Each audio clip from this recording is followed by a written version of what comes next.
Hi எல்லாருக்கும் வணக்கம். Welcome to business ரகசியங்கள். இன்றைக்கி இந்த வீடியோவில் நம்ம வந்து பிரியாணி கடை ஆரம்பிக்கிறது மூலிமா எப்படி மாதம் வந்து ஒரு 4.5 லட்ச ரூபா வந்து ஈஸியாக ப்ராஃபிட் பார்க்க முடியும் அப்படின்றதுக்கான பிஸ்னஸ் பிளானை தான் பார்க்க போகிறோம். ஸோ இந்த பிஸ்னஸ் மாடல் வந்து பார்த்திங்கன்னா நான் வந்து ரொம்ப ஒரு ஸ்மால் ஸ்கேல் பிரியாணி கடைக்காக தான் நான் வந்து மேக் பண்ணியிருக்கேன். ஸோ இந்த கடையில் பார்த்திங்கன்னா என்ன விஷயங்கள்லாம் இருக்கும் அப்படின்னு பார்த்திங்கன்னா வெறும் பிரியாணி மட்டும் தான் இருக்கும், குறிப்பாக சிக்கன் பிரியாணி. ஓகேங்களா? ஸோ ஒரு 25 kg பிரியாணியை வச்சுக்கிட்டு எப்படி வந்து இந்த 4.5 lakhs வந்து ப்ராஃபிட் பார்க்குறது அப்படின்றது தான் நான் வந்து இந்த பிஸ்னஸ் பிளான் வந்து பார்க்க போகிறோம். இதுக்கான ரா மெட்டீரியல் எக்ஸ்பென்ஸ், அதாவது ஒரு 25 kg பிரியாணி பண்ணுறதுக்கான ரா மெட்டீரியல், அதாவது சிக்கன் மசாலா எல்லாமே அரிசி எல்லாமே சேர்த்து அந்த ரா மெட்டீரியல் எக்ஸ்பென்ஸ் எவ்வளோ ஆகும்னு பார்த்தீங்கன்னா 6,300 ரூபா. இது இன்க்ளூசிவ் ஆஃப் தட் அந்த எக்ஸு, அதுக்கப்புறமா ரைத்தா, அப்புறம் அந்த எண்ணெய் கத்திரிக்காய்னு சொல்லுவோம் இல்லையா, இது எல்லாமே செய்கிறதுக்கான ரா மெட்டீரியல் எக்ஸ்பென்ஸ் வந்து 6,300 ரூபா வரும். அதுக்கப்புறம் கரண்ட் செய்கிறதுக்கான ரா மெட்டீரியல் எக்ஸ்பென்ஸ் வந்து 6,300 ரூபா வரும். அதுக்கப்புறம் கரண்ட் பில் ஆஸ் யூஷுவல் நம்ம போடுவோம் இல்லையா, கரண்ட் பில் வந்து ஒரு நாளைக்கு 100 ரூபா அப்படின்ற மாதிரி வச்சுருக்கோம். அதுக்கப்புறம் வந்து பிஸ்னஸ் கேஸ் சிலிண்டர் ஒரு மாதத்துக்கு வந்து 2,750 ரூபா அப்படின்னு நான் போட்டிருக்கேன். ஸோ ஒரு நாளைக்கான பில் வந்து பார்த்திங்கன்னா 192 ரூபா வரும். அந்த கரண்ட் பில் வந்து 100 ரூபா அப்படின்ற மாதிரி ஒரு நாளைக்கு போட்டிருக்கேன். அதுக்கப்புறம் ரெண்ட் வந்து பார்த்திங்கன்னா 200 ரூபா. நான் 6,000 ரூபா அப்படின்ற மாதிரி ஒரு ரெண்ட் வந்து ஃபிக்ஸ் பண்ணியிருக்கேன். ஸோ ஒரு நாள் வாடகை வந்து 200 ரூபா அப்படின்ற மாதிரி வரும். ஸோ நீங்கள் வந்து இந்த பிரியாணி கடைக்கு ஒரு 10க்கு 10 ஒரு 8 கட்டுனா கூட ஓகே தான். ஸோ அந்த மாதிரி கடை பார்த்திங்கனாலே ஓகேவாக தான் இருக்கும். ஸோ ரெண்ட் வந்து பார்த்திங்கன்னா 200 ரூபா. அண்ட் பார்சல் மேக்கிங் காஸ்ட் வந்து 250 ரூபா. ஸோ இது வந்து நிறைய பார்சல்ஸ்லாம் கேட்பாங்க. ஸோ அதுக்கான அந்த மெட்டீரியல்ஸ்லாம் இருக்குது பார்த்திங்கன்னா, அது ஒரு 250. இல்லை டேரெக்டாகவே வந்து சாப்பிட்றவங்களும் இருப்பாங்க, வாக்கின் கஸ்டமர்ஸ். ஸோ அவங்க இதெல்லாம் நான் இங்கே இதில் வராது. அதுக்கப்புறம் லேபர் வந்து 2,000 ரூபா. இது பார்த்தீங்கன்னா 1,200 ரூபா வந்து ஒரு லேபருக்கு நான் போட்டிருக்கேன். யார் அப்படின்னு பார்த்தீங்கன்னா பிரியாணி மாஸ்டர். ஏன்னா அவர் தான் வந்து கீ பர்சன் இல்லையா. ஸோ அவருக்கு வந்து மினிமம் வந்து நீங்கள் 1,000 ரூபாச்சும் கொடுக்கணும். நான் 1,200 ரூபா போட்டிருக்கேன் ஒரு நாளைக்கு. அதுக்கப்புறம் பிரியாணி எடுத்து கொடுக்கறதுக்கு சப்ளை பண்ணுறதுக்கு எல்லாம் ஆட்கள் தேவை. ஸோ நான் 2 பேர் போட்டிருக்கேன். அவங்களுக்கு ஒரு நாளைக்கு 400 ரூபா அப்படின்ற மாதிரி சம்பளம் கொடுத்துருக்கோம். ஓகேங்களா? ஆக மொத்தம் லேபர் காஸ்ட் வந்து 2,000 ரூபா ஒரு நாளைக்கு. ஸோ இதுக்கான டோட்டல் எக்ஸ்பென்ஸ் வந்து பார்த்திங்கன்னா உங்களுக்கே தெரியும், 8,942 ரூபா வருது. ஸோ இந்த 25 kg பிரியாணியை நம்ம மேக் பண்ணுறதுக்கு இந்த inclusive of raw material, current, gas, rent, labour எல்லாம் சேர்த்தே பார்த்திங்கன்னா 8,900 ரூபா, கிட்டத்தட்ட ஒரு 9,000 ரூபா வருதுன்னு வச்சுக்கோங்களேன், யூரோ வருது. ஸோ இப்போ வந்து பார்த்தீங்கன்னா இந்த 25 kg பிரியாணியில் பார்த்தீங்கன்னா 1 kg பிரியாணி வந்து 8 பிளேட் வந்து நீங்கள் பண்ணலாம். அதாவது 8 பிளேட் வந்து நீங்கள் கஸ்டமருக்கு வந்து கொடுக்கலாம், தாராளமாக வச்சு கொடுக்கலாம். அப்படின்ற பட்சத்தில் இது வந்து உங்களுடைய விருப்பம் தான். நீங்கள் இதை வந்து 12 பிளேட்டாகவும் கொடுக்கலாம், 10 பிளேட்டாகவும் கொடுக்கலாம். அது வந்து இட் வேரிஸ் உங்களுடைய லொக்கேஷனை பொறுத்து, எப்படி உங்களுடைய ப்ராஃபிட் மார்ஜின் இருக்கணும் அப்படின்றத பொறுத்து நீங்கள் பண்ணலாம். நான் 8 பிளேட்ஸ்ன்றது வந்து ரொம்ப தாராளமாகவே நிறையவே சாப்பிடக்கூடிய ஒரு அளவு தான். ஓகேங்களா? 1 kg பிரியாணிக்கு. ஸோ அது பண்ணுறதுக்கு வந்து நம்மளுக்கு வந்து இந்த 358 ரூபா வருது. ஸோ அப்போது 200 பிளேட்ஸ் காஸ்ட் எவ்வளோ ஆகும் அப்படின்றதுக்கான கேல்குலேஷன் தான் இங்கே வந்து போட்டிருக்கோம். ஸோ 25 kg பிரியாணியை நம்ம 200 பிளேட்ஸாக கன்வெர்ட் பண்ணுறோம். ஸோ அதோட டோட்டல் காஸ்ட் பார்த்திங்கன்னா நம்ம மேலே பார்த்தது தான் 8,942 ரூபா. ஸோ அப்போது ஒரு எம்ஆர்பி, ஒரு பிளேட்டோட எம்ஆர்பி பார்த்திங்கன்னா 120 ரூபா அப்படின்னு நான் வச்சுருக்கேன். இப்போ எல்லா இடத்துலையும் சிட்டியிலேருந்து சபர்பன் ரீஜன் வரைக்கும் பார்த்திங்கனாலே 110 ரூபா 120 ரூபா விற்கிறாங்க ஒரு சிக்கன் பிரியாணி. ஸோ நான் இங்கே 120 ரூபான்னு வச்சுருக்கேன்.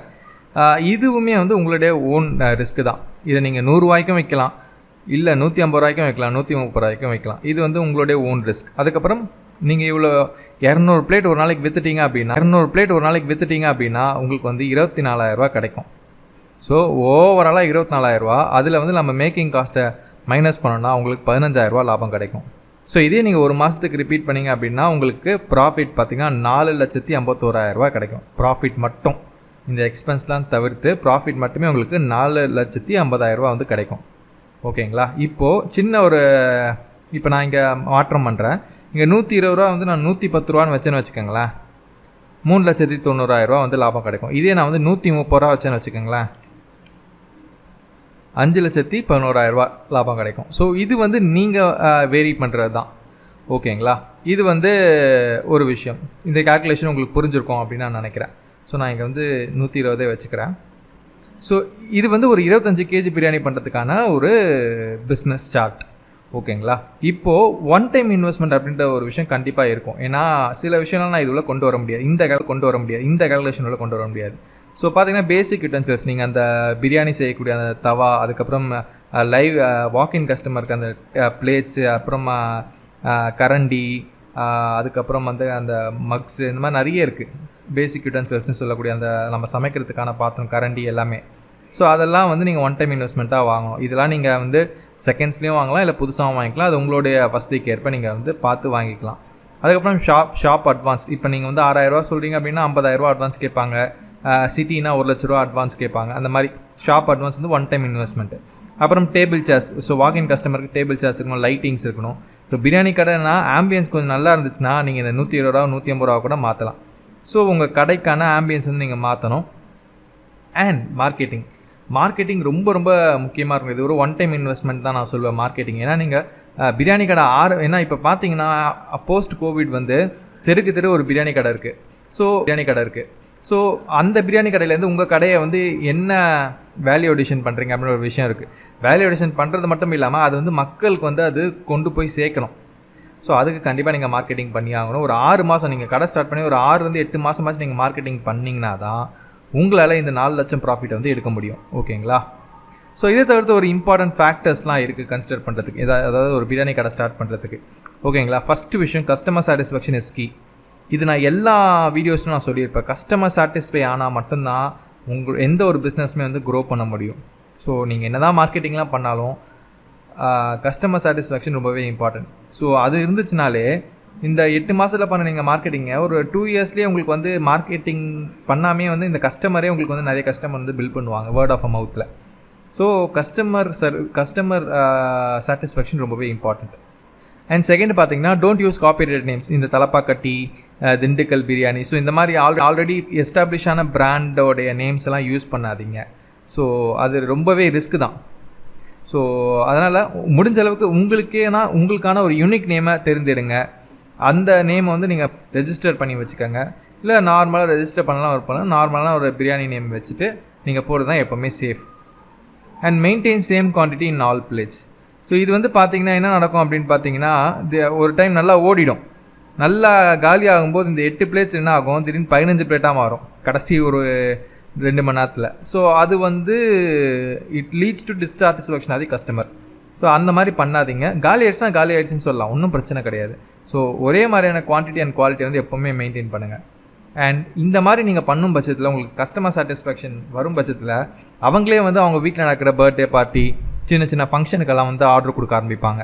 ஸோ அந்த மாதிரி ஆர்டர் பண்ணும்போது உங்களுக்கு இன்னுமே வந்து அதிகமான ப்ராஃபிட் கிடைக்கும். ஏன்னா அதில் வந்து பார்த்தீங்கன்னா இந்த கரண்ட் பில்லு, அப்புறம் வந்து இந்த ரெண்ட்டு, ஸோ இதெல்லாம் வந்து வராது. ஸோ அப்படி இருக்கும்போது உங்களுக்கு வந்து இன்னும் அதிகமான லாபம் வந்து உங்களுக்கு வந்து அந்த ஒரு விஷயத்தில் வந்து கிடைக்கும். ஓகேங்களா. அண்ட் ஒரே நாளில் உங்களுக்கு அந்த ஒரு விஷயம் கிடைக்கும் போது இன்னும் ஒரு அடிஷ்னல் பெனிஃபிட் தானே. ஸோ இங்கே வந்து நீங்கள் என்ன பண்ணலாம் அப்படின்னு பார்த்தீங்கன்னா, நீங்கள் அதாவது அந்த பார்ட்டிலேயே வந்து உங்களுடைய விசிட்டிங் கார்டு, உங்களை பற்றின ஒரு ப்ரௌச்சர்லாம் வந்து அங்கே வைக்கும்போது அங்கே பார்ட்டிக்கு ஃபங்க்ஷன் வரவங்க வந்து உங்களுடைய அந்த சர்வீஸ்லாம் பார்த்துட்டு பிடிச்சிருந்துச்சுன்னா அவங்களும் வந்து நிறைய ஆர்டர்ஸ் வந்து கொடுப்பாங்க. ஸோ அது ஒரு இம்பார்ட்டன்ட் ஃபேக்டர். அண்ட் இப்போ நம்ம பார்த்தது வந்து வெறும் சிக்கன் பிரியாணி மட்டும் தான் பார்த்துருந்தோம். ஸோ அடிஷ்னலாக நீங்கள் வந்து இப்போது சிக்கன் 65, சிக்கன் பகோடா, அப்புறம் வந்து சிக்கன் நூடுல்ஸு, ஃப்ரைட் ரைஸு, இந்த மாதிரி விஷயங்களெல்லாம் கூட நீங்கள் அடிஷ்னலாக போடலாம். அது நான் இங்கே காட்டலை. ஸோ அதுக்கு வந்து நீங்கள் ஒரு மாஸ்டர் போடணும். ஏன்னா இப்போ இந்த பிரியாணி மாஸ்டர் பார்த்தீங்கன்னா ஒரு பிரியாணி மட்டும் தான் பண்ணுவார், கிளம்பிடுவார். அதுக்கு மட்டும்தான் வந்து நீங்கள் வந்து இவ்வளோ காஸ்ட் வந்து நீங்கள் கொடுக்குறீங்க. பட் ஆனால் இந்த ஃப்ரைட் ரைஸோ இல்லை சிக்கன் 65 போடுற மாஸ்டர்லாம் பார்த்தீங்கன்னா ஃபுல்லாக இருக்கும். ஏன்னா எந்த கஸ்டமர் எப்போ கேட்பாங்கன்னு தெரியாது. ஸோ அவருக்கு நீங்கள் தனியாக சார்ஜ் கொடுக்கணும். ஸோ பட் உங்களுக்கு வேரியஸ் ஆப்ஷன் இருக்கும்போது கஸ்டமர்ஸும் நிறைய வர ஆரம்பிப்பாங்க. ஓகேங்களா. இது ஒன்று. அண்ட் லாஸ்ட்டு தான் important matter, cloud kitchen support. இப்போ என்னென்னா, இப்போ இது வந்து உங்களுக்கு இதில் ஒரு பெரிய ட்ராபேக் என்னென்னா, உங்கள் இந்த பிரியாணி குவாலிட்டி. ஸோ நீங்கள் நல்ல மாஸ்டராக கிடச்சா தான் உங்களுக்கு அந்த பிரியாணி குவாலிட்டி வந்து மெயின்டைன் பண்ண முடியும். சில டைம் வந்து நீங்களே பண்ணுறீங்க அப்படின்னா உங்களால் வந்து லாங் ரனில் பண்ண முடியாது. ஏன்னா டேஸ்ட் இல்லைலாம் வரமாட்டாங்க மக்கள். ஸோ அப்போ நம்ம என்ன பண்ணலாம், இனிஷியலாக நீங்கள் பண்ணும்போது இந்த மாதிரி க்ளவுட் கிச்சன் சப்போர்ட் எடுத்துக்கலாம். அவங்க வந்து ப்ரிப்பேர் பண்ணிவிட்டு உங்களுக்கு வந்து சேல் பண்ணுவாங்க. 1 kg வந்து பார்த்திங்கன்னா 600 rupees அந்த மாதிரி வந்து கொடுப்பாங்க.